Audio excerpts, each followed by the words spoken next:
नमस्कार दोस्तों, unity academy में आपका स्वागत है। आज हम हड़प्पा के पश्चात का इतिहास के बारे में पढ़ेंगे। हड़प्पा सभ्यता तक तो हमने पहले ही कवर कर लिया था कि हड़प्पा सभ्यता में कौन कौन सी घटनाक्रम हुई थी, हड़प्पा सभ्यता में क्या क्या हुआ था। तो आज जो है हम हड़प्पा सभ्यता के पश्चात वैदिक काल को देखेंगे। किसको कवर करेंगे? आज हम वैदिक काल को हम कवर करेंगे। तो आज का टॉपिक हमारा है वैदिक काल। आज का जो टॉपिक है वह हमें दिखाई देता है वैदिक काल। अब वैदिक काल को दो भागों में बांट के पढ़ा जाएगा। दो भाग में बांट देंगे वैदिक काल को, ऋग्वैदिक काल और उत्तर वैदिक काल। तो ऋग्वैदिक काल और उत्तर वैदिक काल में बांट के इसको पढ़ा जाता है। ऋग्वैदिक काल की जो अवधि है वो आपको पता होना चाहिए कि 1500 से लेकर 1000 ईसा पूर्व तक आपको ऋग्वैदिक काल की अवधि दिखाई देगी। वही उत्तर वैदिक काल की अवधि आप देखोगे तो 1000 ईसा पूर्व से लेकर 600 ईसा पूर्व तक आपको उत्तर वैदिक काल की अवधि दिखाई देगी। तो आज हम वैदिक काल का अध्ययन करेंगे और वैदिक काल का अध्ययन जो है वो दो भागों में बांटकर किया जाता है। हमने हड़प्पा सभ्यता में जाना था कि व्हीलर ने आर्य आक्रमण का सिद्धांत दिया। व्हीलर ने किसका सिद्धांत दिया था? आर्य आक्रमण का सिद्धांत दिया था और कहा था कि आर्यों ने भारत पर अटैक किया, आर्यों ने भारतीय उपमहाद्वीप पर अटैक किया और जिसकी वजह से हड़प्पा सभ्यता क्या हो जाती है? नष्ट हो जाती है। तो अटैक किया मतलब अर्थात अटैक का अर्थ है आर्य जो थे वो बाहर से आए थे।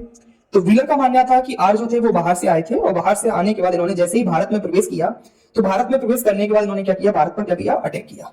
तो भारत पे अटैक करते हैं। तो भारत पे अटैक जैसे ही करेंगे तो आप देखोगे कि हड़प्पा सभ्यता को व्हीलर जो है वो विनाश मान लेगा।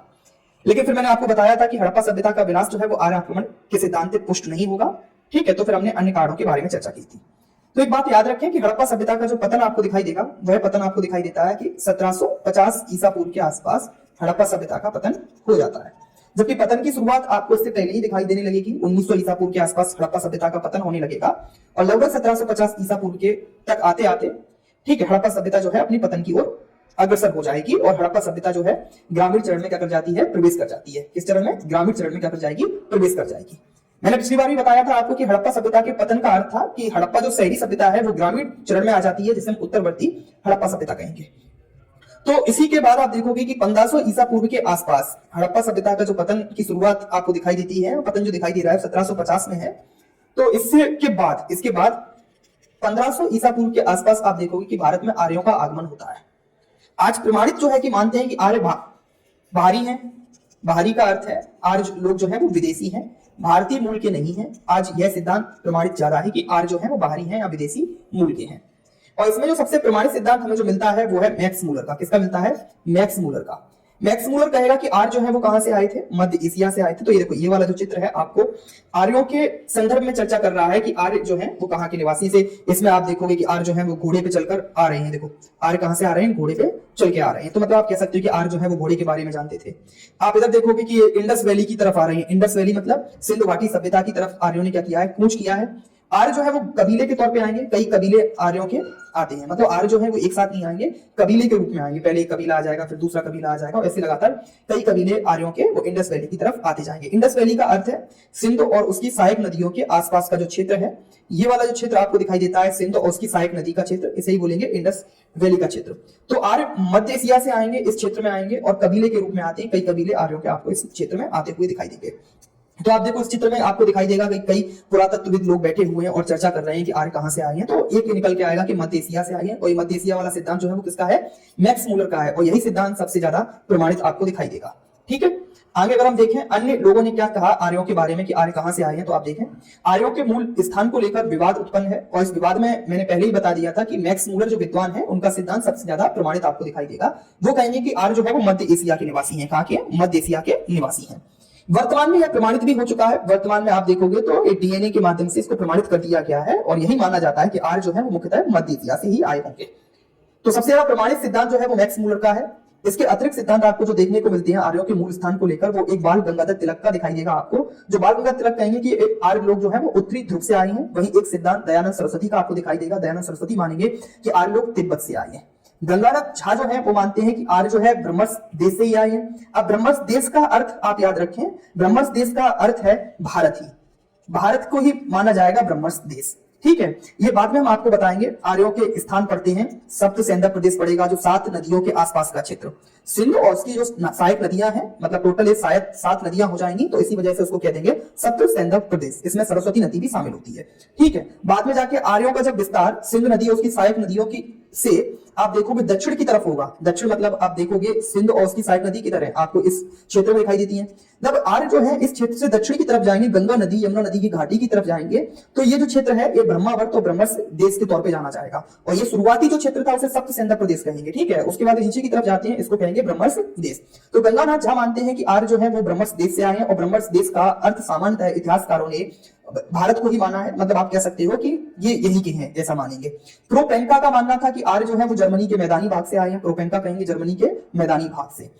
और अविनाश चंद्र दास जो है वो कहेंगे सप्त सेंधव प्रदेश से। अविनाश चंद्र दास क्या कह रहे हैं, आपके सप्त सेंधव प्रदेश से आर्य आए हैं। कहां से आए हैं, सप्त सेंधव प्रदेश से आए हैं। क्लियर है कि नहीं। तो आपके अविनाश चंद्र दास सप्त सेंधव प्रदेश मानेंगे। और सप्त सेंधव प्रदेश क्या है, मैं आपको पहले ही बता चुका हूं कि ये जो भारत का जो मैप है उसमें आपको जो सिंध और इसकी सिंध की सहायक नदी जो आपको दिखाई देगी, तो वही सहायक नदी का जो क्षेत्र आपको दिखाई देता है वही सप्त सेंधव प्रदेश कहा जाएगा, ये वाला क्षेत्र। ठीक है। ये इसको सप्त सेंधव प्रदेश कहेंगे। इसमें सरस्वती नदी भी शामिल होगी। कौन सी नदी, सरस्वती, मतलब जो वर्तमान में विलुप्त मान ली जाती है, तो ये सरस्वती नदी भी इसमें शामिल होती है। इस बात को याद रखें। और इसके नीचे जब जाएंगे तो उसको नीचे मतलब गंगा नदी और गंगा नदी यमुना नदी की घाटी में जब ये जाते हैं, और ये कब जाएंगे, उत्तर वैदिक काल में। ऋग्वैदिक काल में आर्य जो है वो इस वाले प्रदेश में ही रहेंगे, लेकिन उत्तर वैदिक काल में आप देखोगे गंगा नदी के क्षेत्र में भी आते हैं। तो गंगा नदी का जो क्षेत्र है उसको ही हम कहेंगे ब्रह्मर्ष देश या ब्रह्मावर्त देश कहेंगे। ठीक है। तो अविनाश चंद्र दास का मानना है कि सप्त सेंधव प्रदेश आर्यों का मूल स्थान है। वहीं आप देखोगे एलडी कल का मानना है कि कश्मीर हिमालय जो है वो आर्यों का क्या है, मूल स्थान है। तो एलडी कल मानते हैं कश्मीर जो है वो आर्यों का क्या है, मूल स्थान है। वहीं आप देखेंगे कि ठीक है, तो ये आपके आर्यों के मूल स्थान को लेकर आपको दिखाई देंगे। आप इसमें निष्कर्ष आप यही बताएं कि आर्यों का मूल स्थान जो है वो मध्य एशिया को ही प्रमाणित रूप से माना जाता है। तो अगर क्वेश्चन आर्यों के मूल स्थान पे बने तो आप ज्यादा भटकाव में ना लिखें, बेफालतू में आप लिखने ना बैठें, क्योंकि क्वेश्चन जो है वो शॉर्ट रूप में बन रहे हैं। आपका अधिकतम कितने नंबर में पूछा जाएगा इस क्वेश्चन से, 5 अंक का आपसे शॉर्ट क्वेश्चन पूछा जाएगा। अगर आपसे 5 अंक का क्वेश्चन पूछते हैं तो आप बेफालतू में पेज भरने की कोशिश करोगे, नंबर नहीं मिलेंगे। आपको पेज नहीं भरना है, आपको प्रमाणित जानकारी देनी है। तो आप क्या बता सकते हैं, भूमिका आप बता दें। आप आर्यों के मूल स्थान को लेकर विद्वानों के बीच में विवाद मौजूद रहा है। ठीक है। जिनको लेकर जो मत दिए गए वो निम्नलिखित हैं। तो पहला मत मैक्स मूलर का कि मध्य एशिया के निवासी हैं, दूसरा गंगाधर तिलक का, बालगंगाधर तिलक का, उत्तरी ध्रुव के हैं, दयानंद सरस्वती का, तिब्बत का। ऐसे आप सब बता दें और निष्कर्ष बाद में बताएं कि माना जाता है कि आर्य जो नहीं माना जाता, कह दें आप, यहाँ इस सब प्रमाणित हो जाता है कि आर्य जो है मध्य एशिया के निवासी है। ठीक है। तो आपका निष्कर्ष मध्य एशिया की तरफ होना चाहिए। और जो भूमिका है वो आप ये बताते हुए बताएं कि आर्यों का जो मूल स्थान है उसको लेकर विभिन्न विद्वानों के बीच में विवाद की स्थिति मौजूद है। इसको लेकर विभिन्न मत मौजूद हैं, तो ये मत बता दें आप। ठीक है। क्लियर है कि नहीं। तो ये आपका हो गया आर्यों का मूल स्थान को लेकर जो विवाद मौजूद है, लेकिन आप पक्ष में किसके जाएंगे, मैक्स मूलर के पक्ष में जाएंगे। क्लियर है कि नहीं। बाद में देखो ये वाला जो चित्र है, आपको ये चित्र है, इस चित्र में हम आते हैं, एक सेकंड रुके। अगर हम इस चित्र की ओर आए तो इस चित्र में आप देखेंगे कि इस चित्र में आर्यों की सामाजिक स्थिति के बारे में चर्चा की गई है। आर्यों की कौन से वाले आर्य, ऋग्वैदिक आर्यों की। मैंने आपको बताया था कि ऋग्वैदिक आर्य आपको दिखाई देंगे कि आर्यों का आगमन भारत में कैसा होता है, कबीलों के रूप में आपको दिखाई देगा। भारत में आर्य जो है वो कबीले के रूप में आपको दिखाई देंगे, विभिन्न कबीले के रूप में इनका आगमन होगा। वो कबीले कौन कौन से हो सकते हैं, अनु है, तुर्गुस है। ठीक है। तो एक चीज आप समझे, 1 मिनट दें मुझे। हाँ, ये मैप सही नहीं बना है, चलो कोई दिक्कत नहीं है, लेकिन हम देखते हैं। चलो ठीक है। तो यहां से आप देखोगे कि मध्य एशिया से आ रहे हैं, कबीले के रूप में आए, एक कबीला आया, फिर बाद में और भी कबीले लगातार आते जा रहे हैं। जब ये सिंधु और उसकी सहायक नदी प्लस सरस्वती नदी के आसपास इन्होंने अपना निवास स्थान बनाया, तो उस निवास स्थान को अपने बोल दिया सप्त सेंधव प्रदेश। ठीक है। तो ऋग्वैदिक काल में आप देखोगे तो ऋग्वैदिक काल में आपको आर्यों का मूल स्थान जो है, निवास स्थान आपको दिखाई देगा, वो सप्त सेंधव प्रदेश दिखाई देगा। उत्तर वैदिक काल में आपको मैंने बताया था कि आर्य जो है 7 नदी जो है, सिंधु और उसकी सहायक नदी प्लस सरस्वती नदी के क्षेत्र से दक्षिण की तरफ बढ़ने लगेंगे, और दक्षिण में आप गंगा नदी यमुना नदी के दोआब क्षेत्र में आ जाएंगे। ठीक है। तो ये वाला जो क्षेत्र है इसे ब्रह्मावर्त या ब्रह्मर्ष प्रदेश कहेंगे, और ये जो है उत्तर वैदिक काल में क्रिया आपको दिखाई देगी। तो सबसे पहले हम जो चर्चा कर रहे हैं वो ऋग्वैदिक काल की करेंगे। ऋग्वैदिक काल की सामाजिक दशा को देखेंगे, ऋग्वैदिक काल की अर्थव्यवस्था को देखेंगे, ऋग्वैदिक काल की हम अन्य विशेषताओं को भी हम देखेंगे।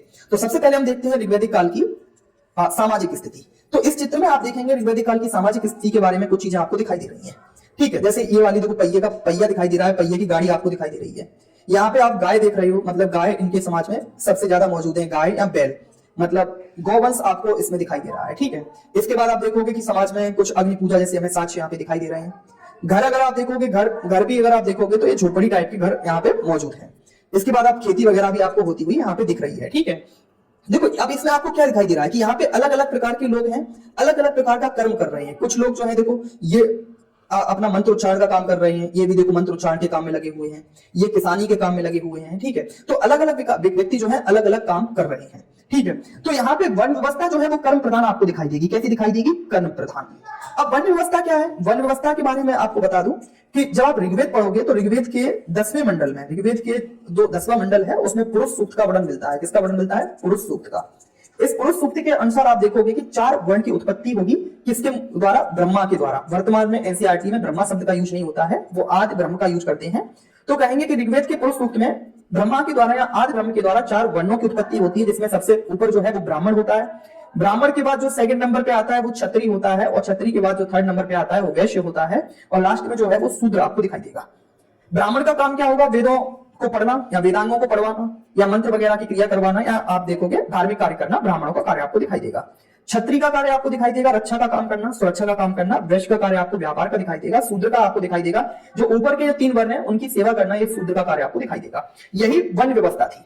लेकिन जब हम ऋग्वैदिक काल की बात करेंगे, ऋग्वैदिक काल मैंने आपको बताया 1500 से 1000 ईसा पूर्व का, तो वर्ण व्यवस्था का जो रूप आपको दिखाई देगा वो वर्ण व्यवस्था का रूप जो है वो कर्म प्रधान है। कैसा है? कर्म प्रधान आपको रूप दिखाई देगा। कर्म प्रधान का अर्थ था कि ब्राह्मण जो है अगर वो रक्षा का कार्य करने लगे, जो ब्राह्मण है अगर वो रक्षा का कार्य करने लगे तो ब्राह्मण से हटकर वो क्या बन जाएगा? आपका क्षत्रिय बन जाता था। क्या बन जाता था? क्षत्रिय बन जाता था। अगर क्षत्रिय ब्राह्मण वाला कार्य करने लगे तो वो ब्राह्मण बन जाता था, क्योंकि ऋग्वैदिक काल में वर्ण व्यवस्था जो है वो कर्म प्रधान है। मतलब कर्म को अगर आप परिवर्तित करते हो तो आपका वर्ण चेंज हो जाता था। मतलब यहाँ पे शूद्र, ऋग्वैदिक काल में शूद्र है वो ब्राह्मण बन सकता था। कैसे बन सकता था? कर्म को चेंज करके। कर्म अगर वो चेंज कर देगा तो क्या हो जाती थी? उसका वर्ण जो है वो चेंज हो जाता था। तो ऋग्वैदिक काल में अगर आप वर्ण व्यवस्था को देखते हो तो वो कर्म आधारित दिखाई देगी। इसलिए आप देखोगे कि सामाजिक गतिशीलता मौजूद है। वर्ण व्यवस्था में क्या मौजूद है? सामाजिक गतिशीलता मौजूद है। मतलब समाज में वर्ण व्यवस्था जो है एक बाधक के तौर पर आपको नहीं दिखाई देगी। क्यों बाधक नहीं है? क्योंकि यहाँ पे ऊंच नीच जैसी परंपरा सामान्यतः आपको नहीं दिखाई दे रही, क्योंकि शूद्र जो है वो वैसे बन सकता है, क्षत्रिय बन सकता है, ब्राह्मण बन सकता है, या क्षत्रिय ब्राह्मण बन सकता है। यहाँ दिक्कत नहीं है। आप कर्म चेंज करोगे तो आपका वर्ण भी क्या हो जाएगा? चेंज हो जाएगा। एक परिवार में 4 वर्ण के लोग रह सकते हैं। जैसे पिता अगर ब्राह्मण का कार्य कर रहा है तो हो सकता है उसका पुत्र एक क्षत्रिय हो और एक शूद्र हो। एक पुत्र क्षत्रिय हो सकता है, एक शूद्र हो सकता है। मतलब एक ही परिवार में 4 वर्ण मौजूद हो सकते हैं। मां हो सकती है व्यापार का कार्य करने लगे तो वैसे बन जाए। तो ऋग्वैदिक काल में अगर आप सामाजिक स्थिति देखोगे तो वहां समाज में गतिशीलता मौजूद है, क्योंकि एक वर्ण से दूसरे वर्ण में प्रवेश संभव होता है। क्लियर है कि नहीं? और आप अगर इनकी इकाई देखो, इसमें देखो हर कार्य कौन करता हुआ आपको दिखाई दे रहा है? पुरुष। देखो पुरुष प्रधान दिखाई दे रहा है। मतलब आप कह सकते हो कि आर्यों का जो समाज का जो ढांचा रहा होगा उसमें पावरफुल कौन रहा? पिता। पिता पावरफुल रहा, इसलिए आर्यों का समाज किस प्रकार का था? पितृसत्तात्मक समाज है। आज भी हम जिस समाज में रहते हैं उस समाज में आप ज्यादातर देखोगे पितृसत्तात्मक समाज दिखाई देगा आज भी। तो आज भी संरचना जो मुख्यतः आपको दिखाई देती है पितृसत्तात्मक भी दिखाई देती है आर्यों की, ठीक है, क्योंकि हम लोग आर्य हैं और आर्यों की संरचना आज भी पितृसत्तात्मक है। तो शुरुआती दौर में भी आप देखोगे पितृसत्तात्मक ही मौजूद थी। हालांकि वर्तमान में परिवर्तन हमें देखने को मिलता है। वर्तमान में हमारी जो समाज की संरचना है वो पितृसत्तात्मक और मातृसत्तात्मक दोनों ही देखी जाती है। लेकिन आर्यों की मूलतः अगर हम आर्यों की बात करें तो उनकी समाज रचना कैसी थी? पितृसत्तात्मक थी। पितृसत्तात्मक का अर्थ आप लगा सकते हो कि यहाँ पे जो पुत्र होगा या पिता होगा या पुरुष जो है उसको ज्यादा पावर दी जाएगी। पुरुष को ज्यादा पावर होगी। पुरुष को उत्तराधिकार के जो नियम है उसमें आप देखोगे पुरुष पावरफुल आपको दिखाई देगा। जो संपत्ति है वो पिता से पुत्र की तरफ जाएगी, पुत्री की तरफ नहीं जाएगी। तो समाज आप देखोगे पितृसत्तात्मक है और संयुक्त परिवार की प्रथा मौजूद है। कैसी? संयुक्त परिवार की प्रथा मौजूद है। पूरा परिवार एक साथ रहता है। तो सामाजिक स्थिति में ये चीजें नॉर्मल है। बाद में हम चर्चा करेंगे स्त्री दशा की। मैंने पहले बताया है आपको कि जब हम किसी समाज की बात करते हैं तो हम वर्ण व्यवस्था की बात करेंगे। वर्ण व्यवस्था की वर्ण व्यवस्था के बाद हम बात करते हैं महिलाओं की दशा की बात कर लेते हैं कि वहां की महिलाओं की दशा क्या रही होगी। तो महिलाओं की दशा की बात कर लेते हैं। वर्ण व्यवस्था की बात करेंगे, महिलाओं की दशा की बात करेंगे, महिलाओं के बाद दास प्रथा की बात करेंगे। दास प्रथा के बाद हम खान पान की चर्चा कर सकते हैं। हम खान पान के बाद पहनावा की चर्चा कर सकते हैं। पहनावा के बाद हम मृत संस्कार की चर्चा कर सकते हैं। यही सामान्यतः आपकी सामाजिक स्थिति के बारे में बतलाता है। तो स्त्री दशा के बारे में अगर हम बात बताएं आपको तो ऋग्वैदिक काल में अगर आप देखोगे तो ऋग्वैदिक काल में महिलाओं को अच्छे अधिकार प्राप्त थे। अच्छे का अर्थ है कि महिलाएं वहां पे पढ़ने लिखने जाती थी, मतलब महिलाओं को पर्याप्त शिक्षा का अधिकार मौजूद था। ठीक है, तो ऋग्वैदिक काल में आप देखोगे महिलाओं को शिक्षा का राइट मौजूद था, एजुकेशन का राइट मौजूद था। महिलाओं को राजनीतिक राइट भी मौजूद थी। राजनीतिक मतलब आप देखें कि ऋग्वैदिक काल में सभा और समति नामक राजनीतिक संस्थाएं होंगी। सभा, समति, इसके साथ 2 संस्थाएं और चर्चित मिलती है। एक है विदत और एक गण। विदत और गण ये ऋग्वैदिक काल की राजनीतिक संस्थान है। आप संस्थाएं कह सकते हो ऋग्वैदिक काल की राजनीतिक संस्थाएं। ठीक है, राजा कौन बनेगा, कबीले का प्रधान, इस चुनने का काम करेंगे। कौन व्यक्ति कौन सा काम करेगा गांव में या कबीले में, ये भी चुनने का काम करेंगे। तो मतलब इस तरह पॉलिटिकल संस्थाएं आपको दिखाई देंगी ऋग्वैदिक काल की। तो महिलाएं इसमें शामिल होंगी, मतलब महिलाओं को शिक्षा का अधिकार आपको दिखाई देगा। आपको बड़ी विद्वान महिलाओं की चर्चा मिलेगी ऋग्वैदिक काल में। राजनीतिक संस्थाओं में महिलाएं शामिल हो रही होंगी सभा समिति में। ठीक है, बाल विवाह जैसी कुरीतियां मौजूद नहीं थी समाज में, बाल विवाह नहीं होता था। ठीक है, दहेज प्रथा जैसी कुरीति मौजूद नहीं थी समाज में। ठीक है, और अगर आप देखोगे हमें यहाँ पे सती प्रथा के साक्ष्य हमें नहीं देखने को मिलेंगे समाज में। ठीक है, तो आप देखोगे इन्हीं आधार पर हम कह पाएंगे कि समाज जरूर पितृसत्तात्मक था, ऋग्वैदिक काल में समाज जरूर पितृसत्तात्मक था, लेकिन महिलाओं को पर्याप्त आजादी प्राप्त थी। हम कह सकते हैं कि महिलाओं की दशा जो थी वो कैसी थी, सम्मानजनक थी। ऋग्वैदिक काल में महिलाओं की दशा सम्मानजनक आपको दिखाई देगी। जैसे एग्जाम्पल के तौर पर आप बता सकते हो कि शिक्षा में व सभा समिति में भाग लेने का अधिकार महिलाओं को प्राप्त था। विधवाओं का विवाह भी होता था। बाल विवाह जैसी, दहेज प्रथा जैसी कुप्रथा मौजूद नहीं थी। और विदुषी विद्वान महिलाएं हमें देखने को मिलती हैं। अपाला है, गोसा है, सिक्ता है, लोपामुद्रा है। ठीक है, यहाँ पे अपाला गोसा का एग्जाम्पल दिया है। अपाला, गोसा, सिक्ता, लोपामुद्रा जैसी आपको विद्वान महिलाएं आपको दिखाई देंगी ऋग्वैदिक काल में। दास प्रथा के बारे में आप देखो तो ऋग्वैदिक काल में आपको दास प्रथा का वर्णन मिलेगा। और दास में आर्य और अनार्य दोनों ही शामिल होंगे, मतलब दास में आर्य लोग भी शामिल थे और दास में अनार्य लोग भी शामिल आपको दिखाई देंगे। इसका वर्णन अगर आप देखें, इसका अगर आप वर्णन दास प्रथा का अगर हम देखते हैं तो हमें ऋग्वेद जब हम देखेंगे तो ऋग्वेद के 7वें मंडल में, ऋग्वेद के जो 7वां मंडल है उसमें एक युद्ध का वर्णन मिलता है। इसका नाम है दसराज युद्ध। कौन सा युद्ध? दसराज युद्ध। और दसराज युद्ध जो है ये आर्य कबीले के राजा जो थे, कबीले में 5 आर्य और 5 अनार्य कबीले शामिल थे। अशोक कबीलों को क्या बना लिया, अपना दास बना लिया। और इसमें 5 आर्य कबीले थे और 5 कौन से कबीले थे, अनार्य कबीले थे। क्लियर है कि नहीं? तो दास प्रथा हमें दिखाई देगी, जिसकी पुष्टि दसराज युद्ध से हो जाती है। और दसराज युद्ध जो है ऋग्वेद के 7वें मंडल में वर्णित मिलेगा आपको, जिसमें बोला। अगला देखें, भोजन के तौर पर अगर आप देखेंगे तो शाकाहार और मांसाहार दोनों प्रचलित था ऋग्वैदिक काल में। मनोरंजन में आप देखोगे तो रथ दौड़ है, युद्ध है, जुआ जैसी संस्थाएं या जुआ जैसी परंपराएं भी मौजूद थी। ठीक है, रथ दौड़, युद्ध, जुआ। मृतक के तौर पे आप देखेंगे तो आर्य लोग जो है आज भी देखोगे प्राय जलाते हैं। प्राय क्या करते हैं, जलाते हैं। लेकिन कभी कभी आपको दफनाने के साक्ष्य भी आपको दिखाई देंगे ऋग्वैदिक काल की सामाजिक संरचना में। ठीक है, जैसे हड़प्पा सभ्यता में आपको पता है प्राय दफनाते थे। हड़प्पा सभ्यता में क्या करते थे, प्राय दफनाते थे। वही वैदिक काल में आप देखोगे प्राय जलाएंगे, लेकिन कुछ जगह पे आपको दफनाने के साक्ष्य भी आपको देखने को मिलेंगे। क्लियर है कि नहीं? अब देखो ये जो फोटो है, चित्र आपको दिखाई दे रहा है, ये वैदिक काल की राजनीतिक संरचना की ओर क्या कर रहा है, इंगित करता हुआ आपको दिखाई देगा। ये वैदिक काल की राजनीतिक संरचना की ओर इंगित करता हुआ आपको दिखाई दे रहा है। जिसमें देखो कुछ लोग मीटिंग कर रहे हैं। क्या कर रहे हैं? कुछ लोग मीटिंग कर रहे हैं। ठीक है, और यहाँ पे देखो घोड़ा है, घोड़ा की मौजूदगी आपको दिख रही है। हाथ में झंडा दिख रहा है। इधर देखोगे तो हाथ में भाला टाइप का हथियार मौजूद है। ठीक है, तो आप देखो ये कुछ लोग बैठक कर रहे हैं। यही बैठक जो है आपको सभा समिति की ओर इंगित करेगा। जैसे वर्तमान में लोकसभा, राज्यसभा में जिस प्रकार बैठक होती है, वैसे ही उस समय सभा और समिति नामक बैठकें आपको दिखाई देंगी। सभा और समिति। ठीक है, तो सभा समिति की बैठक के तौर पे आप इसको देख सकते हो। लेकिन ऋग्वैदिक काल में जो समाज था उनका, तो वो कबीलाई परंपरा पर आधारित था। कौन सी परंपरा है? कबीलाई परंपरा। तो ऐसी बैठकें प्राय आपको कबीले में दिखाई देंगी, छोटे क्षेत्र में होती हुई दिखाई देंगी। इसलिए आपको दिखाई देगा ये बैठक जो है काफी छोटी है, कुछ गिने चुने लोग ही आपको दिखाई दे रहे हैं। और इस बैठक में आप देखो कोई भी महिलाएं नहीं है। ठीक है, कोई भी महिला नहीं आपको दिखाई देगी। मतलब आप कह सकते हो ऐसा नहीं था कि महिलाएं शामिल नहीं होती थी, महिला शामिल होती थी, लेकिन ये हमें इंगित कर रहा है कि वहां का समाज में पुरुष जो है वो प्रधान रहा होगा या पुरुष जो है वो पावरफुल रहा होगा। इसलिए बैठक में अधिकांश लोग जो है वो पुरुष शामिल आपको दिखाई देंगे। ठीक है, तो अब हम जब बात कर रहे हैं ऋग्वैदिक कालीन राजनीतिक व्यवस्था की, तो ऋग्वैदिक कालीन राजनीतिक व्यवस्था का अगर हम संगठन स्वरूप देखें तो स्वरूप आपको दिखाई देगा कबीलाई स्वरूप। कैसा आपको स्वरूप दिखाई देगा? कबीलाई स्वरूप दिखाई देगा। क्लियर है कि नहीं? तो ऋग्वैदिक काल में अगर आप देखते हैं तो स्वरूप जो है आपको दिखाई देता है कि इनका जो है वो कबीलाई स्वरूप आपको दिखाई देगा। कि अगला देखें, राजा। तो राजा कौन होगा? राजा सिंपल सा इस कबीले का जो प्रमुख है, जैसे ये बैठे हुए हैं ये राजा है इस कबीले के प्रमुख। तो कबीले का प्रमुख जो है उसके राजा कह दिया जाएगा। और राजा का कार्य केवल कितना होगा कि कबीले का क्या करना, नेतृत्व करना। जब कबीला युद्ध करेगा या जब कोई दूसरा कबीला इस कबीले पे आक्रमण करेगा तो राजा जो है वो नेतृत्व करेंगे अपने कबीले का।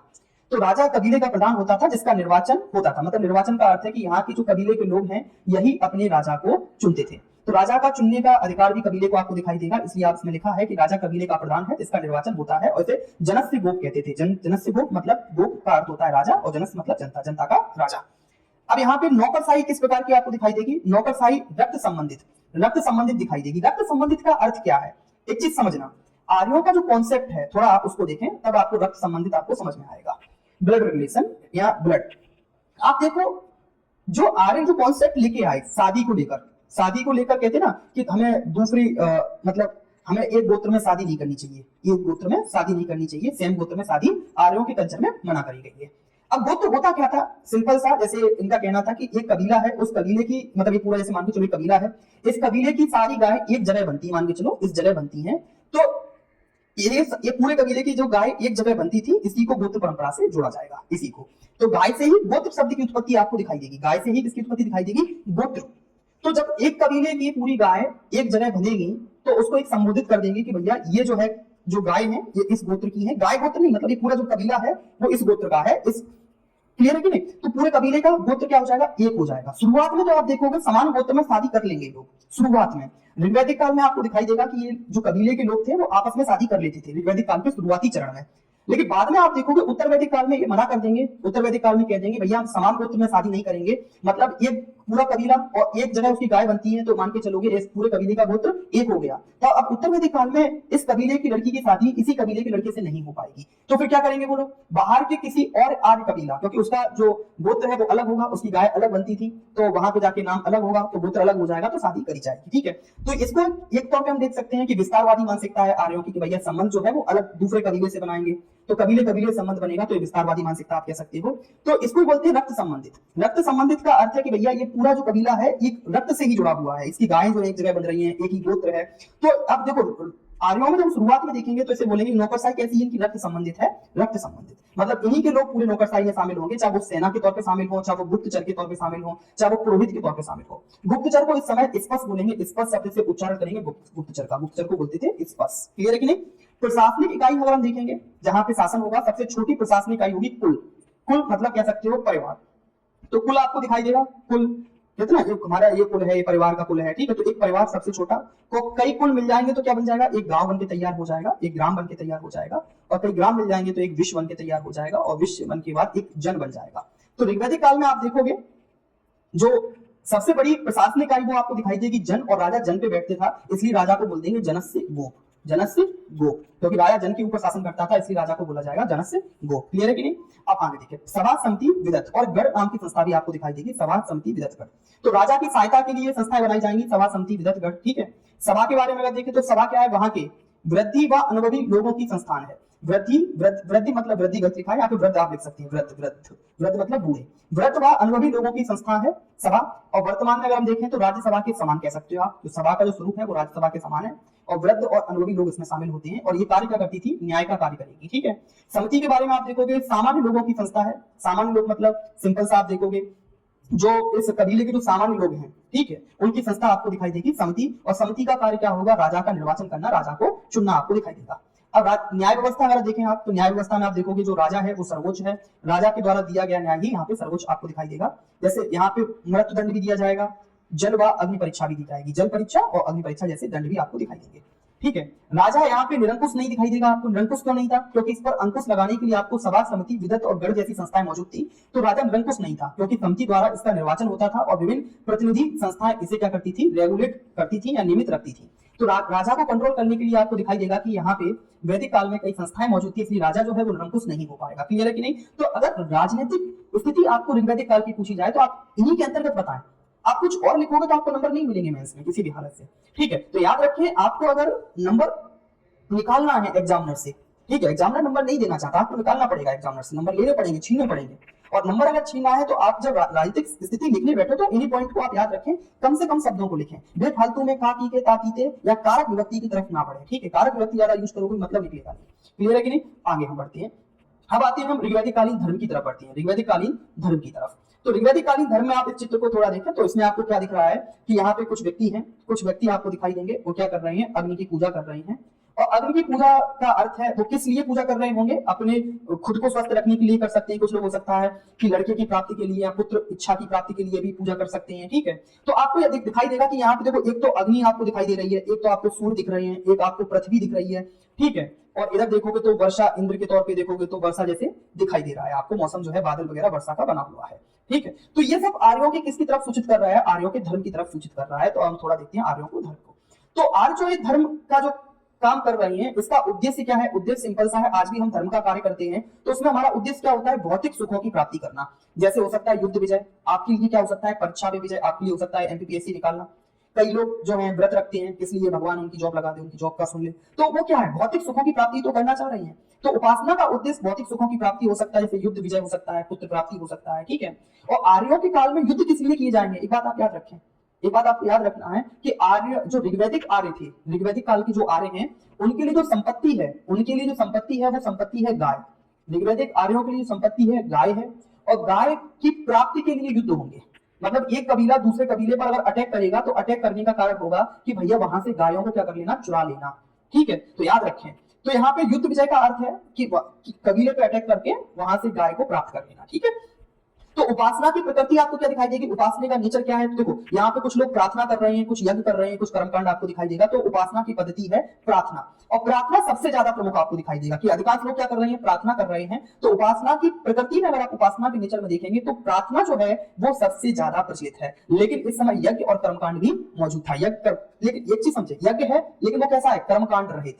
यज्ञ है लेकिन वो कैसा है, कर्मकांड रहित, मतलब कर्मकांड वगैरह नहीं आपको दिखाई देंगे। मतलब ऋग्वैदिक काल में आपको बलि प्रथा जैसे आपके साथ आपको नहीं मिलेंगे, बलि प्रथा जैसे कॉन्सेप्ट आपको ऋग्वैदिक काल में आपको नहीं दिखाई देंगे। ये उत्तर वैदिक काल में आपको बलि प्रथा जैसे कॉन्सेप्ट दिखाई देते हैं, यज्ञ में बलि देना जैसे कॉन्सेप्ट, ठीक है। तो उपासना की प्रकृति अगर आप देखेंगे तो प्रार्थना मुख्यतः प्रचलित थी, और यज्ञ मौजूद है लेकिन वो कर्मकांड रहित आपको दिखाई देगा। मंदिर व मूर्ति पूजा का अभाव है, मंदिर नहीं होते थे, एक बात याद रखिए, मंदिर नहीं है, ठीक है, बना दिया है लेकिन मंदिर नहीं है, ठीक है। तो मंदिर नहीं थे और मूर्ति पूजा का अभाव है, मूर्ति पूजा भी आर्यों के यहाँ नहीं होती थी। हड़प्पा मैंने आपको बताया था, हड़प्पा में मंदिर नहीं होते लेकिन मूर्ति पूजा वहां पे हड़प्पा में होती थी। लेकिन वैदिक काल में अगर आप देखोगे तो मंदिर भी नहीं है और मूर्ति पूजा भी नहीं होती, ठीक है। और ये नैतिक आदर्शों पे बल देंगे, ठीक है, धर्म के माध्यम से अपने जो लोग हैं उनको समझाएं कि भैया हमें नैतिकता का कैसे पालन करना है, लोगों के साथ अच्छा व्यवहार करो। तो नैतिक आदर्शों पे बल दिया जाएगा धर्म के माध्यम से। और आर्य को जो बहुत देववादी आपको दिखाई देंगे, बहुत से देवताओं को पूजा करेंगे, जैसे आकाश के देवता जैसे सूर्य की पूजा करना, विष्णु की पूजा करना, अश्विन की पूजा करना, अंतरिक्ष के देवता जैसे इंद्र की पूजा करना, रुद्र की पूजा करना, वायु की पूजा करना, पृथ्वी के देवता जैसे अग्नि की पूजा करना, सोम देवता की पूजा करना और बृहस्पति की पूजा करना। और सर्व प्रमुख देवता जो दिखाई देंगे ऋग्वैदिक काल में वो थे इंद्र। सर्व प्रमुख देवता आपको कौन से दिखाई देंगे, इंद्र दिखाई देंगे। इंद्र को पुरंदर बोलेंगे, पुरंदर मतलब किलों को तोड़ने वाला, पुरंदर का अर्थ होता है किलों को या महिलाओं को तोड़ने वाला, ठीक है। और सबसे ज्यादा जो मंत्र है आपको दिखाई देंगे जो किस ऋग्वैदिक काल में, वो इंद्र के लिए ही दिखाई देंगे, ठीक है, क्लियर है कि नहीं। तो सर्वप्रमुख देवता आपको कौन दिखाई देंगे, इंद्र दिखाई देंगे ऋग्वैदिक धर्म में। तो ऋग्वैदिक धर्म अगर आपसे पूछा जाएगा तो 5 नंबर का क्वेश्चन बन सकता है, या हो सकता है 11 नंबर के क्वेश्चन में आपसे क्या पूछ लिया जाए, ऋग्वैदिक काल की सामाजिक व्यवस्था, धार्मिक व्यवस्था के बारे में आपसे पूछ लिया जाए, तो धर्म व्यवस्था में केवल आप इतना ही बताएं। अब थोड़ा इसमें नीचे देखें तो नीचे विज्ञान एवं तकनीक के बारे में बताया गया है ऋग्वैदिक काल की। तो ऋग्वैदिक काल की विज्ञान तकनीक में आप देखोगे तो ज्योतिष विज्ञान प्रचलित थी, चिकित्सा विज्ञान भी आपको दिखाई देगी। तो ज्योतिष विज्ञान भी आपको दिखाई देगी, चिकित्सा विज्ञान भी आपको दिखाई देगी, ठीक है। औषधि विज्ञान का ज्ञान था, मतलब औषधि ज्ञान आपको दिखाई देगा, ठीक है। और रोगों की पहचान भी कुछ रोगों की पहचान भी कर लेते थे, ठीक है। कुछ तारागणों का नामकरण भी हुआ था, और सल जो चिकित्सा है उसका प्रारंभ भी आपको ऋग्वैदिक काल में ही आपको दिखाई देगा, क्लियर है कि नहीं। तो विज्ञान व तकनीक अगर पूछी जाए तो आप 1 2 3 पॉइंट आप लिख सकते हो अगर पूछा जाए तो, ठीक है। ज्योतिष विज्ञान और चिकित्सा विज्ञान में प्रगति हमें दिखाई देती है। उन्हें औषधि ज्ञान जो है पता था, कुछ रोगों की पहचान भी कर लेते थे, कुछ तारागणों का नामकरण भी हुआ था, और सल चिकित्सा प्रारंभ हुई थी ऋग्वैदिक काल में, क्लियर है कि नहीं। अब आती है ऋग्वैदिक कालीन अर्थव्यवस्था की तरफ। अब देखो इस चित्र में आपको क्या दिखाई दे रहा है कि यहाँ पे किसान है, खेती हो रही है, ठीक है। और खेती आपको मूलतः ये जो खेती है वो आपको दिखाई देगी यव की, यव का अर्थ है जौ की। तो ऋग्वैदिक काल में केवल एक ही फसल की खेती होती थी, जौ की, और जौ को बोलेंगे यव, यव शब्द से उच्चारण करेंगे जौ का, ठीक है। तो जौ शब्द तो हम अभी बोलते हैं, ऋग्वैदिक काल में आप जौ के लिए यव शब्द का यूज होगा, ठीक है। तो आप देखेंगे ऋग्वैदिक कालीन जो लोग थे वो आपको पता है कि एक कबीले के तौर पे भारत में प्रवेश करते हैं। भारत में आपको देखोगे कि कबीले के तौर पे प्रवेश करेंगे ऋग्वैदिक कालीन लोग। कहां से आए थे, तो पहले बताया कि ये मध्य एशिया से भारत में प्रवेश करते हैं। किनका मानना था, मैक्स मूलर का मानना था। जबकि बालगंगा तिलक ने क्या माना, उन्होंने कहा कि बालगंगा तिलक बोलेंगे कि ये कहां से आए हैं, उत्तरी ध्रुव से आए हैं, क्लियर है कि नहीं। चलो थोड़ा आप और देखते हैं, पूरा मैप नहीं बनाएंगे, मैप थोड़ा दिक्कत देगा मुझे, तो उधर देखें। तो ये कहां से आए, कबीले के रूप में इन्होंने मध्य एशिया से प्रवेश किया, भारत में कबीले के रूप में मध्य एशिया से क्या करते हैं, प्रवेश करते हैं। और जो ये लोग जो थे वो चारागाह की खोज में आए थे। चारागाह मतलब पशुओं के लिए चारे की खोज में, पशुओं के लिए चारे की खोज में क्या करेंगे, मध्य एशिया से भारत की तरफ कूच करते हैं, ठीक है। तो चारागाह की खोज में भारत की तरफ आएंगे, कूच करते कई कबीले के रूप में आएंगे, कबीला लगातार आते जा रहे हैं, ठीक है। तो आप देखेंगे कि चारागाह की खोज में आए थे। तो ये जो ऋग्वैदिक कालीन अर्थव्यवस्था का रूप जो है वो पशुचारण के तौर पर आपको दिखाई देगा, मतलब पशुपालन इनका सर्वप्रमुख व्यवसाय रहेगा, पशुओं को पालना। और क्योंकि पशुओं के माध्यम से ही इनके भोजन की प्राप्ति होगी, और पशुओं में सबसे जो प्रमुख पशु रहेगी वो रहेगी गाय। आपको कौन दिखाई देगी, गाय। तो गाय इनकी सबसे प्रमुख पशु होगी, ठीक है। और ये पशुचारण ही इनका प्रमुख व्यवसाय आपको दिखाई देगा। इसमें लिखा है गाय का महत्व क्या था, सर्वाधिक था, ठीक है। इसलिए गाय को क्या बोलते थे, अगन्या। गोधूली और गवयुति, ये जो शब्द हैं ये सामान्य यूज के शब्द थे। गोधूली को समय काल को कहेंगे, शाम के समय को गोधूली बोलते हैं। दूरी को बोल देंगे गवयुति, ठीक है। अगन्या मतलब ना मारा जाने वाला पशु, अगन्या। तो सामान्य यूज के जो शब्द होंगे उनका नाम जो है गाय के आधार पे करने लगेंगे, ठीक है। जैसे अपनी पुत्री को दुहिता बोलेंगे, दुहिता का अर्थ है गाय को धोने वाली, ठीक है, दुहिता बोल देंगे। तो याद रखें, तो गाय का अधिक महत्व होने के कारण, क्योंकि संपत्ति जो थी वो गाय थी। इस समय जो ऋग्वैदिक काल में आप देखोगे संपत्ति आपको जो दिखाई देगी वो गाय ही दिखाई देगी, ठीक है। तो गाय संपत्ति थी, इस वजह से गाय को अधिक महत्व प्राप्त था, इसलिए सामान्य यूज के जो शब्द थे वो गाय पे आधारित आपको दिखाई देंगे। तो पहला व्यवसाय इनका चारागाह था। तो ये कहां से आए थे? ये मध्य एशिया से आए थे, और मध्य एशिया की तरफ आप देखोगे तो वहां की भूमि जो है वो रेतीली आपको दिखाई देगी, रेत या मरुस्थली आपको दिखाई देती है। तो वहां पे खेती वगैरह ये लोग नहीं करते थे। इन्होंने भारत में जब उपजाऊ भूमि को देखा तो उपजाऊ भूमि पर इन्होंने जौ की खेती करना स्टार्ट कर दी। तो इनका जो कृषि देखोगे तो कृषि मूलतः आपको निर्वाह मूलक दिखाई देगी। निर्वाह मूलक का अर्थ है कि कृषि इतनी होती थी कि 10 परिवार चल सके, इतनी ही कृषि मौजूद थी। और एकमात्र फसल आपको जो दिखाई देती है वो जौ या यव आपको दिखाई देगी। शिल्प क्या है? शिल्प मतलब उद्योग। उद्योग में आप देखें तो ये लकड़ी उद्योग करते हैं। मृदभांड उद्योग, मृदभांड उद्योग मतलब मिट्टी के विभिन्न बर्तनों बनाना या मिट्टी से विभिन्न कलाकृतियां बनाने वाला उद्योग मौजूद होगा। रस्सी का निर्माण करने का उद्योग मौजूद होगा। रथों को बनाने का उद्योग मौजूद होगा। इसलिए यहाँ पे आप देखोगे बढ़ई कुम्हार की उपस्थिति आपको दिखाई देगी। बढ़ई जो है वो आप देखोगे मिट्टी बनाने का, बढ़ई जो है वो आपको देखोगे जो है रथ वगैरह, जो रथ वगैरह है लकड़ी का जो काम है वो बढ़ई जो काम कर रहे होंगे। वही कुम्हार जो है ये मिट्टी से विभिन्न प्रकार की कलाकृतियां बना रहे होंगे। तो शिल्प उद्योग आपको दिखाई देंगे। अगर व्यापार वाणिज्य देखेंगे तो व्यापार वाणिज्य में आप देखोगे एक सीमित अवस्था में आपको दिखाई देगा व्यापार वाणिज्य। तो हड़प्पा की अर्थव्यवस्था मुख्यतः व्यापार वाणिज्य पर आधारित थी। मैंने आपको बताया था कि हड़प्पा की जो अर्थव्यवस्था है वो मुख्यतः किस पर आधारित है? व्यापार वाणिज्य पर आधारित थी। और व्यापार के पतन के कारण ही हड़प्पा का पतन हो जाएगा और हड़प्पा अपने शहरी अवस्था से ग्रामीण अवस्था में चली जाती है। लेकिन जब हम वैदिक काल की बात करेंगे तो वैदिक कालीन अर्थव्यवस्था अपने आप में ग्रामीण रहेगी, शहरी अवस्था, शहरी अर्थव्यवस्था आपको नहीं दिखाई देगी। वैदिक कालीन अर्थव्यवस्था क्यों है? ग्रामीण अर्थव्यवस्था है, क्योंकि यहाँ पे व्यापार वाणिज्य जो है बहुत सीमित अवस्था में आपको दिखाई देगा। और वस्तु विनिमय प्रणाली मौजूद थी। मैं पहले बताया था कि एक वस्तु को दो वस्तुओं के आपस में आदान प्रदान करके बेचना, ठीक है। जैसे मान के चलो एक वस्तु घोड़ा बेचना है, ठीक है, और दूसरे को अपना गधा बेचना है। तो गधा वाला घोड़े के पास में गया, घोड़ा वाला गधा। अगर इन दोनों ने सहमति प्रदर्शित की तो क्या हो जाएगा? ये वस्तु विनिमय प्रणाली, मतलब वस्तुओं को बेचकर व्यापार करना, ठीक है। मतलब वहां पे मुद्रा जैसी संरचना मौजूद नहीं होगी, धन जैसी संरचना मौजूद नहीं थी उस समय, ठीक है। परिणामक व्यापारी का उल्लेख मिलेगा। व्यापारी थे परिणामक, और परिणामक व्यापारी जो है ये पशुओं की चोरी से और संबंधित रहेंगे। पशु मतलब गाय की चोरी से, तो गाय की चोरी से और जुड़ा वर्ग था पड़ी, ठीक है। ये व्यापारी का उल्लेख मिलेगा, मतलब गाय की चोरी करने वाले व्यापारी हो सकते हैं। तो वहां पे आपको दिखाई देगा परिणामक व्यापारी का उल्लेख मिलेगा। और पड़ी वर्ग जो है गाय की चोरी से भी जुड़ा हुआ था। तो व्यापार वाणिज्य में आप याद रखें सीमित था, वस्तु विनिमय प्रणाली मौजूद थी, परिणामक व्यापारी का उल्लेख मिलता है। और मौद्रिक अर्थव्यवस्था का अभाव आपको देखने को मिलेगा, मतलब मुद्रा या धन जैसी रचना मौजूद नहीं थी। जो धन था वो गाय के तौर पर आपको दिखाई देगा।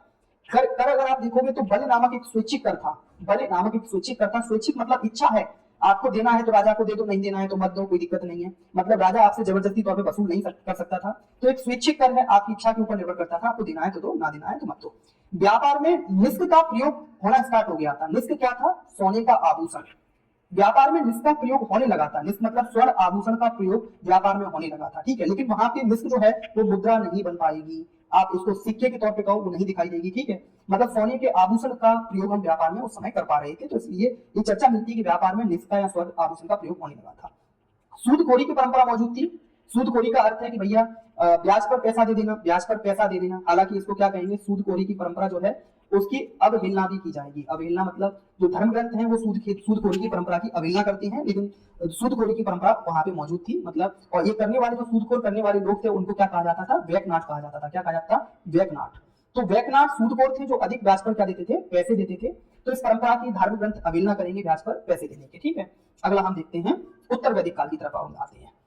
तो मैंने पहले ही बताया आपको कि ऋग्वैदिक काल जो है, जो वैदिक काल है वो दो भागों में बांटकर हम पढ़ते हैं। पहला भाग मैंने आपको बताया ऋग्वैदिक काल, और दूसरा जो है वो आपका उत्तर वैदिक काल, उत्तर वैदिक काल। और ऋग्वैदिक काल जो था वो आपको मैंने बताया कि 1500 से 1000 ईसा पूर्व तक आपको दिखाई देगा, और उत्तर वैदिक 1000 से 600 ईसा पूर्व तक आपको दिखाई देता है उत्तर वैदिक काल। तो ऋग्वैदिक काल से उत्तर वैदिक काल में क्या ऐसे परिवर्तन हमें दिखाई देते हैं?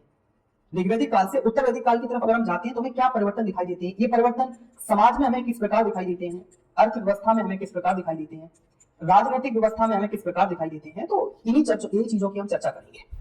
तो आपको पता होना चाहिए कि उत्तर वैदिक काल में क्या था? लोहे की खोज हो जाएगी, लोहे की खोज। तो उत्तर वैदिक काल में लोहे की खोज हो गई, और लोहे की खोज कहां से होगी? अंतरजी खेड़ा से।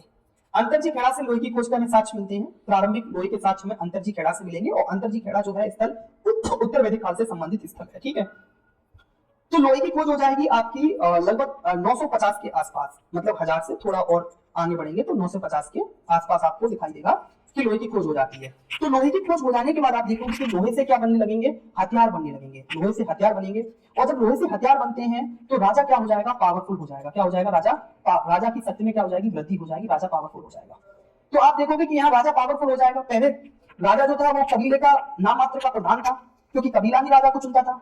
लेकिन अब यहाँ राजा पावरफुल हो जाएगा क्योंकि राजा के सैनिकों के पास में मजबूत हथियार होंगे लोहे के, जो जनता को अच्छे से कंट्रोल कर पाएंगे। तो इसी वजह से आप देखोगे कि राजा अब जो है वो बलि नामक स्वैच्छिक कर को अनिवार्य कर देगा, या अनिवार्य रूप से बलि नामक कर को वसूलेगा।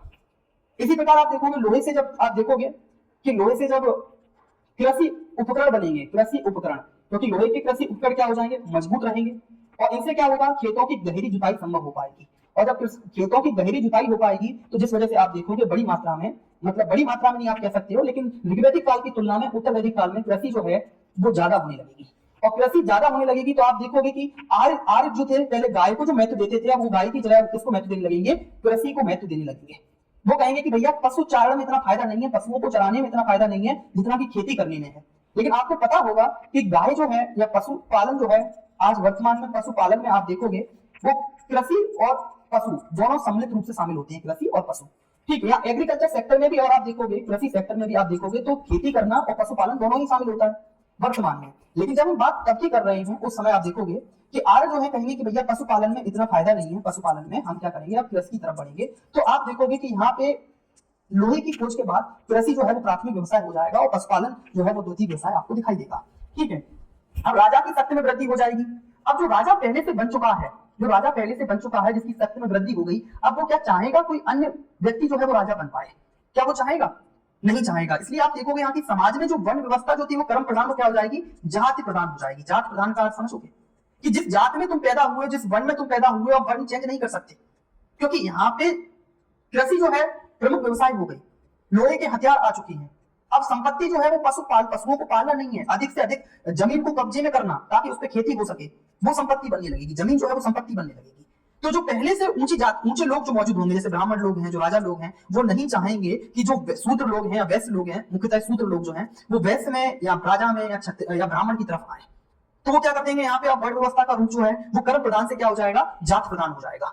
जात प्रधान मतलब जन्म मूलक। अब कहेंगे भैया तुम शूद्र हो, शूद्र में जन्मे हो और शूद्र में ही मरोगे। क्यों मरोगे भैया, उसका कारण था कि भैया शूद्र अगर मानते चलो कहे कि मैं राजा वाला काम करूंगा, राजा बन जाएगा, तो संपत्ति राजा से छिनेगी ना, कुछ संपत्ति इसको भी बांटी जाएगी, कुछ संपत्ति शूद्र में मिलेगा और संपत्ति का विभाजन हो जाएगा, पैसे का विभाजन होगा। तो पैसे पे कंट्रोल करने के लिए, धन पे कंट्रोल करने के लिए आप देखोगे या वर्ण व्यवस्था जो थी अब वो जात प्रधान बन जाएगी या जन्म मूलक बन जाएगी। तो समाज में आप देखें जो वर्ण व्यवस्था का जो रूप था वो उत्तर वैदिक काल में चेंज हो जाता है। उत्तर वैदिक काल में जो वर्ण व्यवस्था है वो जात प्रधान बन गई। संपत्ति पे अधिक से अधिक कब्जा करने के लिए इसको जात प्रधान बनाया गया या जन्म मूलक बनाया गया। जन्म मूलक मतलब शूद्र में पैदा हुए तो शूद्र में मर के ही शूद्र में ही मरोगे, वैश्य में पैदा हुए तो वैश्य में ही मरोगे। ये सिस्टम आपको दिखाई देगा। मतलब अब सामाजिक गतिशीलता क्या हो जाएगी, बाधक हो जाएगी, समाज में गतिशीलता नहीं रहेगी। शूद्र वैश्य नहीं बन सकता है, वैश्य क्षत्रिय नहीं बन सकता है, क्षत्रिय ब्राह्मण नहीं बन सकता है। आपको समाज में गतिशीलता आपको नहीं दिखाई देगी। मतलब अब वर्ण व्यवस्था जो है समाज में गतिशीलता की में बाधक बन जाएगी। और आगे चल के आप देखोगे जो बौद्ध धर्म है इसका विरोध करेगा। ठीक है, समाज में आप देखोगे 16 संस्कारों की अवधारणा आ जाएगी। समाज में 16 संस्कारों की अवधारणा आ जाएगी और गोत्र परंपरा भी स्थापित हो जाएगी। गोत्र परंपरा मैंने पहले ही आपको बताया था। गोत्र परंपरा, गोत्र के बारे में मैंने आपको पहले ही बता दिया कि जो एक कबीला है उस कबीले की जो एक गाय जो है एक जगह बन रही है उससे एक गोत्र बन जाएगा। तो ये गोत्र परंपरा यहाँ पे आपको दिखाई देगी। और गोत्र परंपरा का अर्थ क्या है कि शादी जो है वो क्या होगी, दूसरे गोत्र में हुआ करेगी। शादी जो क्या होगी वो दूसरे गोत्र में आपको दिखाई देगी। तो गोत्र परंपरा समाज में आपको दिखाई देगी। समाज में आप देखोगे आश्रम और पुरुषार्थ की अवधारणा आ जाएगी। आश्रम में आपको 4 आश्रम दिखाई देंगे। आपको दिखाई देंगे ब्रह्मचर्य, बचपन से 0 से लेकर 25 साल तक। गृहस्थ आश्रम आपको दिखाई देगा 25 से 50 साल तक। वानप्रस्थ आपको दिखाई देगा 50 से 75 साल तक। और संन्यास आपको दिखाई देगा 75 से 100 के बीच में। एक आदर्श उम्र को एक आदर्श में रूप में बांट दिया। 4 आश्रम में आपको दिखाई देंगे। जैसे बोला कि ब्रह्मचर्य में पढ़ाई करना कार्य है, पढ़ाई करना, गुरु के जो सिद्धांत है उन पे चलना। गृहस्थ में आपका कार्य क्या है, गृहस्थ में आपका कार्य भाई शादी करके बच्चे पैदा करना और उन्हें शिक्षाएं उपलब्ध कराना। वानप्रस्थ में क्या है भैया, घर पे जो बच्चे पैदा हुए हैं, आपके बच्चे के जो बच्चे होंगे थोड़ी बहुत देखभाल करो, बाहर समाज में उठो बैठो और बाद में जाके घर वगैरह को छोड़ के संन्यास धारण कर लो। ये संन्यास आश्रम आपको दिखाई देगा। 4 पुरुषार्थ की अवधारणा आ जाएगी, अर्थ धर्म काम मोक्ष। 4 पुरुषार्थ आपको दिखाई देंगे, अर्थ धर्म काम और मोक्ष। क्लियर है कि नहीं?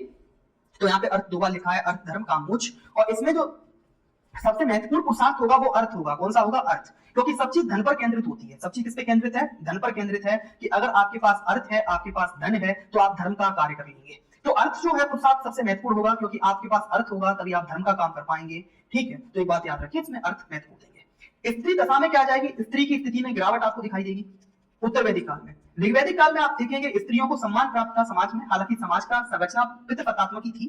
लेकिन उत्तर वैदिक काल में आप देखोगे स्त्री की दशा में क्या आती है? गिरावट आती है। गिरावट क्यों आई? क्योंकि बाल विवाह होना शुरू हो जाएंगे। महिला की जो एजुकेशन महिलाओं को प्राप्त थी, अपाला, गोसा, सिक्ता, लोपामुद्रा ऐसी विद्वान महिलाएं आपको दिखाई देगी। उत्तर वैदिक काल में आते आते आप देखोगे महिलाओं से शिक्षा जो है वो आप देखोगे कम होने लगेगी। प्राय यहाँ पे आप देखोगे महिलाएं वही महिलाएं पढ़ पाएंगी जो राजघराने से संबंधित होंगी, राजा के परिवार से संबंधित होंगी। इसलिए आप महिला शिक्षा में आप कमी देखोगे। आप देखोगे पुत्री जन्म को दुख का कारण बताएंगे। इस उत्तर वैदिक कालीन जो धर्म ग्रंथ लिखे जाएंगे उसमें आप देखोगे कि महिला का जन्म या एक स्त्री का जन्म, एक पुत्री का जन्म जो है वो दुख का कारण बतलाया जाएगा। जैसे ऐत्रेय ब्राह्मण ग्रंथ में बोला गया कि पुत्री जो है, पुत्री का जन्म जो है वो क्या है? दुख का कारण है। मतलब पुत्री पैदा होती है तो वो कई प्रकार के दुखों को लेके आती है, मतलब पुत्री को पैदा होना नहीं चाहिए। ठीक है, तो ऐत्रेय ब्राह्मण में आप देखोगे पुत्री जन्म दुख का कारण बताएगा। मैत्रेय संहिता बताएगी भैया महिला जो है वो मदरा और जुए के समान है। मतलब मदिरा जो है वो भी उपभोग की वस्तु है और जुआ भी है वही भी उपभोग की वस्तु है। इसी प्रकार महिला भी जो है वह भी उपभोग की वस्तु है। तो आप देखोगे मैत्राणी संहिता जो है महिलाओं को उपभोग की वस्तु घोषित कर देगी। तो इस प्रकार आप देखेंगे कि महिलाओं की दशा भी जो है उत्तर वैदिक काल में क्या हो जाती है? कमजोर हो जाएगी। प्राय कमजोर आपको दिखाई देगी। मनोरंजन के साधन जो पहले मौजूद थे वही आपको दिखाई देंगे। घुड़दौड़ दिखाई देगा, रथदौड़ दिखाई देगा, जुआ दिखाई देगा। कर्मकांड आपको इस समाज में दिखाई देगा। कर्मकांड बड़े स्तर पर आप देखोगे, यहाँ पे बलि प्रथा आपको देखने को मिलेगा। अंधविश्वास भी आपको दिखाई देंगे, जादू टोना, वशीकरण। जैसे आजकल आप देखते हो नए नए प्रकार के बाबाओं के एडवर्टाइज आपको ट्रेन वगैरह मिल जाएंगे कि भैया खोया हुआ प्यार प्राप्त करें। ठीक है, या किसी को बस में करें अपने आप में। ठीक है, तो ये अंधविश्वास भी समाज में मौजूद था उत्तर वैदिक काल में। ऋग्वैदिक काल में कर्मकांड आपको नहीं दिखाई देंगे, लेकिन उत्तर वैदिक काल में समाज में कर्मकांड मौजूद हो जाएंगे। ठीक है, अंधविश्वास कर्मकांड आपको दिखाई देंगे यहाँ पे बड़े स्तर पर। तो निष्कर्ष आप दे सकते हो कि उत्तर वैदिक काल में आपको दिखाई देगा कबीलाई समाज, कबीलाई जीवन त्याग कर किसकी तरफ बढ़ा है? स्थायित्व की ओर बढ़ने लगा था। मतलब एक स्थायी संरचनाएं बनने लगी। जैसे वन व्यवस्था जो है स्थायी संरचना बन गई, जो आज भी हमें दिखाई देती है।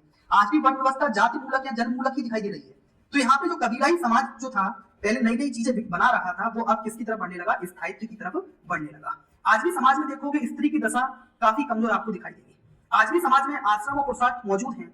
आज भी समाज में गोत्र परंपरा का यूज किया जाता है। आज भी समाज में 16 संस्कार मौजूद हैं। ठीक है, तो ये जो है स्थायित्व की ओर बढ़ता हुआ आपको समाज दिखाई देगा उत्तर वैदिक काल में। ठीक है, तो समाज के बाद हम आगे बढ़ते हैं। तो अब हम आते हैं उत्तर वैदिक कालीन अर्थव्यवस्था की तरफ। तो उत्तर वैदिक कालीन अर्थव्यवस्था को अगर आप देखें, उत्तर वैदिक कालीन अर्थव्यवस्था, पहले अर्थव्यवस्था को देख लेते हैं। तो अर्थव्यवस्था में मैंने पहले ही बताया था कि लोहे की खोज के बाद लोहा जो है वो मुख्यतः परिवर्तन का, ऋग्वैदिक काल से उत्तर वैदिक काल में जो परिवर्तन हुए हैं उसका सबसे बड़ा कारण जो है वो लोहा ही माना जाएगा। तो लोहा सबसे बड़ा कारण है इस परिवर्तन का।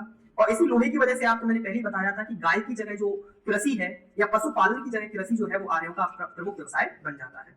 तो अर्थव्यवस्था में आप देखो कृषि जो है वो मुख्य पेशा बन जाएगी। अब यहाँ जौ के अलावा, यव मतलब जौ के अलावा गेहूं की खेती और ब्रीही मतलब चावल की खेती भी चालू हो जाएगी।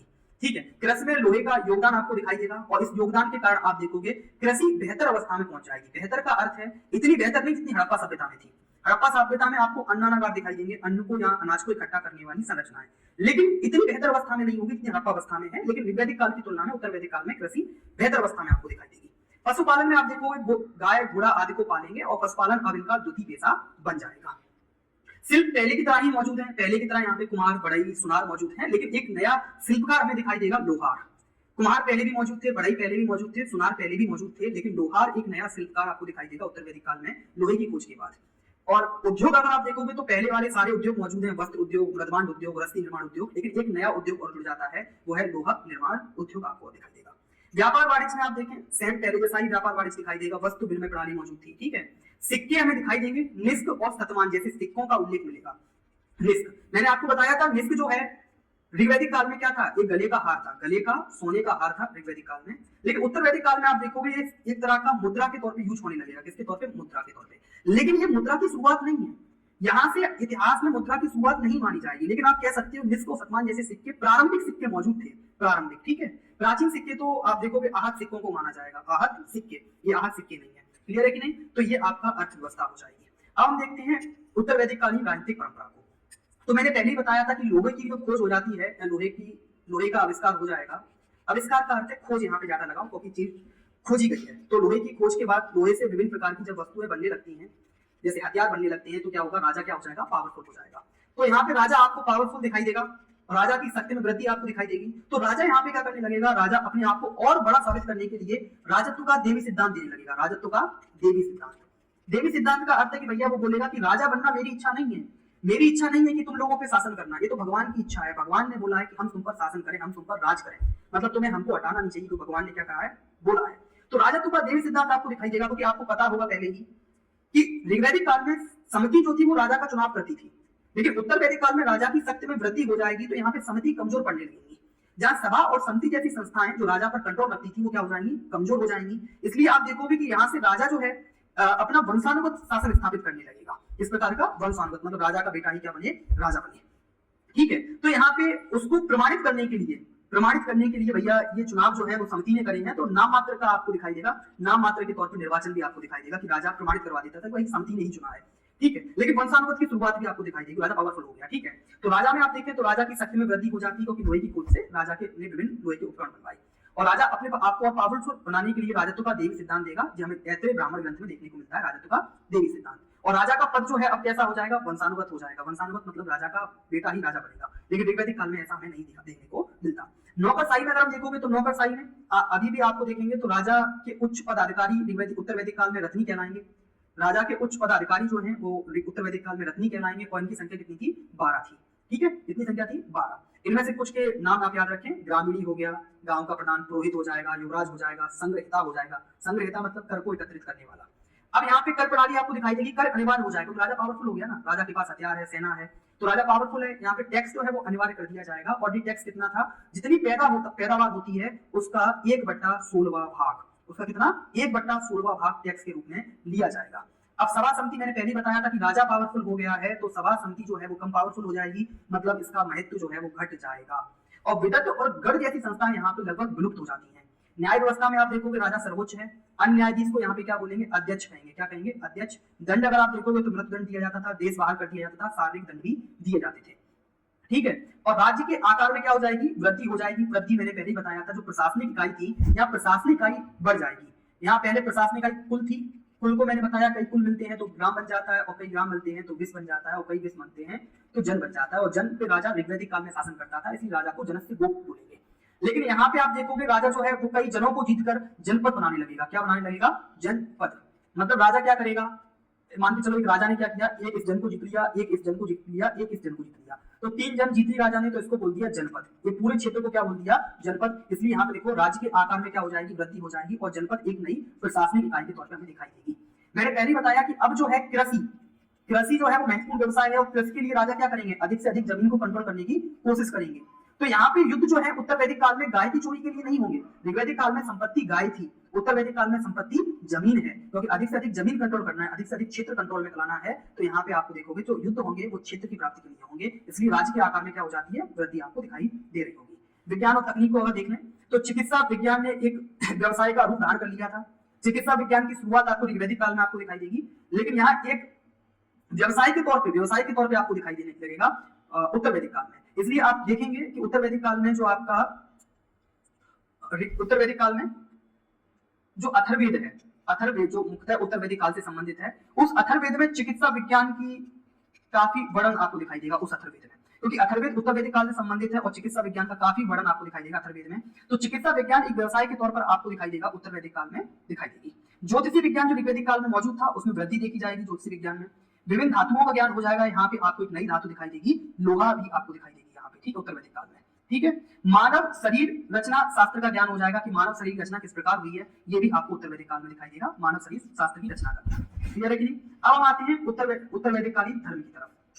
तो धर्म देखें, मैंने पहले बताया था कि ऋग्वैदिक कालीन धर्म और उत्तर वैदिक कालीन धर्म दोनों में थोड़ा आपको अंतर दिखाई देगा।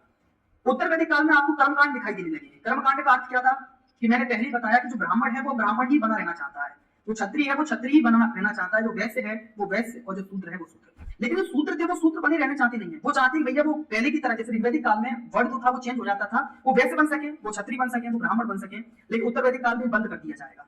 जो जन्म मूलक वर्ण व्यवस्था आपको दिखाई देगी, मतलब अब शूद्र जो है वो आपका क्षत्रिय नहीं बन सकता, ब्राह्मण नहीं बन सकता है, वैश्य अगर चाहे तो वो क्षत्रिय नहीं बन सकता है, ब्राह्मण नहीं बन सकता है।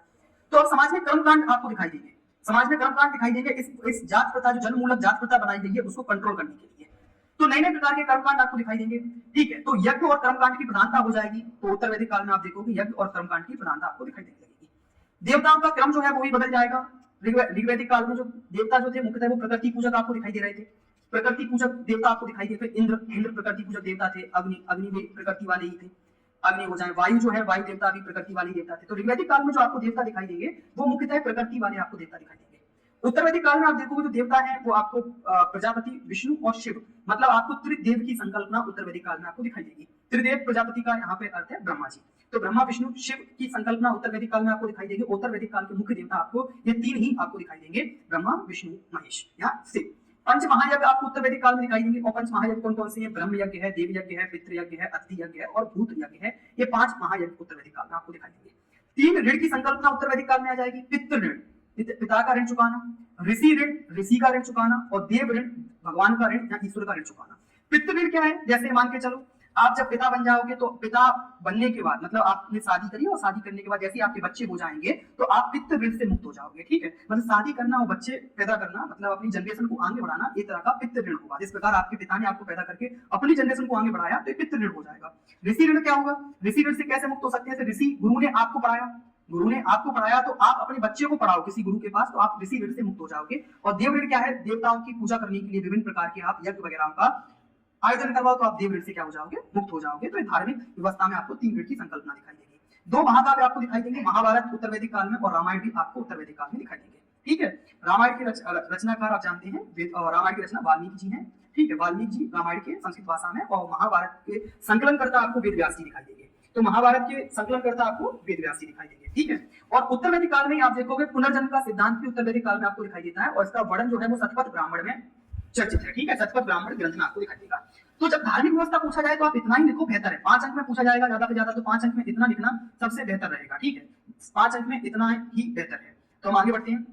धार्मिक व्यवस्था के बाद अगर हम अब लौट देखें तो अब हम देख लेते हैं आर्य और सिंध घाटी, सिंध सभ्यता के बीच में थोड़ा अंतर देख लेते हैं, आर्य कल्चर और सिंध कल्चर के बीच में, या आर्य सभ्यता और सिंधु घाटी सभ्यता के बीच में। तो सभ्यता का रूप या स्वरूप कैसा था तो मैंने पहले बताया, आर्यों की जो सभ्यता है वो ग्रामीण सभ्यता है और सिंधु घाटी सभ्यता जो है वो नगरीय सभ्यता आपको दिखाई देगी। आर्यों के जो धातु प्रचलित है वो सोने की धातु, चांदी, तांबा आपको दिखाई देगा और लोहा भी आपको दिखाई देगा। लेकिन लोहा कहाँ पे? आपको उत्तर वैदिक काल में। सोना, चांदी, तांबा तो ऋग्वैदिक काल में भी यूज हो रहा था, लेकिन उत्तर वैदिक काल में एक नई धातु और आ जाएगी इनके पास में, आर्यों के पास में, वो है आपकी लोहा। और जबकि सिंधु घाटी सभ्यता में आपको कांसा आपको दिखाई देगा, तांबा आपको दिखाई देगा, सोना आपको दिखाई देगा, चांदी आपको दिखाई देगी, टिन आपको दिखाई देगी, लेकिन लोहे का ज्ञान नहीं था सिंधु घाटी के लोगों को। तो ये भी आप याद रखें। जो आर्य लोग हैं वो मूर्ति पूजक नहीं है, यहाँ से आपको मूर्तियां नहीं मिलेंगी, लेकिन सिंधु घाटी सभ्यता से आपको बड़ी मात्रा में मूर्ति मिलती है और सिंधु घाटी सभ्यता के लोग जो है वो मूर्ति पूजक आपको दिखाई देंगे।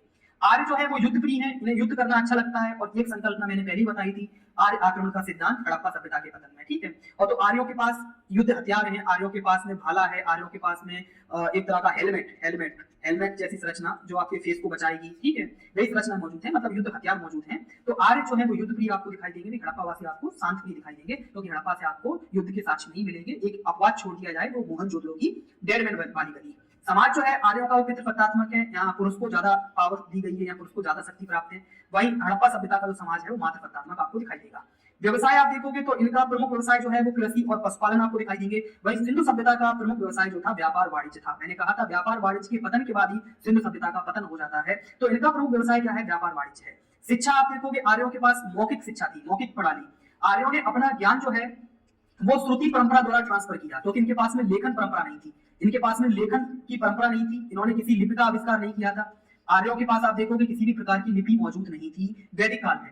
ऋग्वैदिक काल में किसी भी प्रकार की लिपि के साक्ष्य नहीं मिलेंगे, लेकिन उत्तर वैदिक काल में आप देखोगे 600 ईसा पूर्व के आसपास लिपि आ जाती है, 600 ईसा पूर्व के आसपास, ठीक है। क्योंकि उत्तर वैदिक काल का विस्तार 600 ईसा पूर्व के आसपास तक है, तो उत्तर वैदिक काल के अंतिम चरण में आप कह सकते हो कि ब्राह्मी लिपि हमें देखने को मिलती है, ठीक है, ब्राह्मी लिपि आपको देखने को मिलेगी। लेकिन हम कहना चाहें तो आर्यों ने अपने ज्ञान को फिर कैसे बढ़ाया होगा? तो श्रुति परंपरा के द्वारा। श्रुति मतलब बच्चे को, तुम्हें जो ज्ञान पता है तुमने अपने बच्चे को ट्रांसफर कर दिया, सुना सुना के उसको याद करा दिया, बच्चे ने वो सुना सुना के ज्ञान आगे अपने बच्चे को याद करा दिया और ऐसे ज्ञान आगे चलता गया पीढ़ी दर पीढ़ी।